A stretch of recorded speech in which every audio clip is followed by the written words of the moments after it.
School থেকে ফেরার পথে টং দোকানে 10 টাকার পেয়ারা মাখা, সেই স্বাদ কি ভোলা যায়? আজকে আমরা ঘরে বসেই সেই নস্টালজিয়ার পেয়ারা মাখা বানাবো। প্রথমেই একটা বাটিতে কিছুটা তেঁতুল নিয়ে নিব, এরপর দিয়ে দিব অল্প কিছু পানি। তো পেয়ারা বেশি টক হয় না, সেজন্য একটু টকের পরিমাণ বৃদ্ধি করতেই এখানে তেঁতুল ব্যবহার করছি। তেঁতুলকে পানির সাথে রেস্টে রেখে এবার পেয়ারা ছোলাছুলি কাটাকাটি পর্বে চলে আসলাম। পেয়ারা খোসা সহ খাওয়া যায়, তবে আমি এখানে ছুলেই নিব। ক্যামেরা অন করলেই কেন জানি আমার সব কাজ কঠিন হয়ে যায়। অন্য সময় এই পিলার দিয়ে বাকি সব ছুলতে ছুলতে নিজের হাতের চামড়াও ছুলে ফেলি, কিন্তু এখানে পেয়ারাটা ছুলতে যে মনে হচ্ছে আমি বড়সড় যুদ্ধ করতেছি। পেয়ারার খোসা ছাড়ানো যুদ্ধটা শেষ করে এবার কাটাকাটির কাজে চলে যাব। কাজের মধ্যে আবার একটু ঢংও করি আমি। বুঝি না বাপু, আমার গায়ে শক্তি কম নাকি পেয়ারাটা অনেক শক্ত। যাই বলেন, কাঁচা পেয়ারা কাটতে গেলে একটু শক্তির দরকার আছে। পেয়ারাগুলো এবার ছোট ছোট করে কিউব কিউব করে কেটে নেব। সুন্দরভাবে পেয়ারাগুলো কেটে আমি একটা কন্টেনারের মধ্যে রাখবো। এখানে পেয়ারার মুখমণ্ডল আর পশ্চাদেশ কেটে ফেলে দিইনি বলে ভেবেন না, ওগুলো সব খেয়ে নিয়েছি।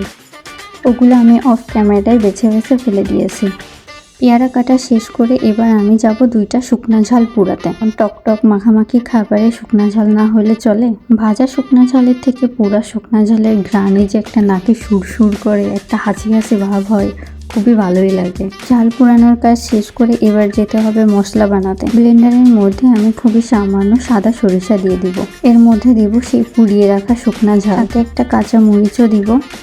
এরপর দিয়ে দিব 1 চামচ চিনি এবং 1 চামচ লবণ। এই মশলাটা আসলে আমাকে শিলপাটায় বানানো উচিত ছিল।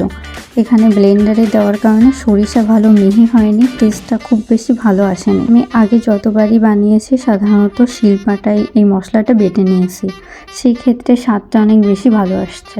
এখানে ব্লেন্ডারে আমি লবণ পানি 2টাই দিয়েছি, তবুও মিহি হয়নি। আর সরিষা মিহি না হওয়ার কারণে একটু তেতো তেতো স্বাদ লাগছে। যাই হোক, আজকের মতো তো এখানে বানালাম, পরবর্তীতে আমি শিলপাটাতেই বানাবো। আর সেই কেটে রাখা পেয়ারার মধ্যে আমি অল্প পরিমাণে সেই মশলা দিয়ে দিলাম।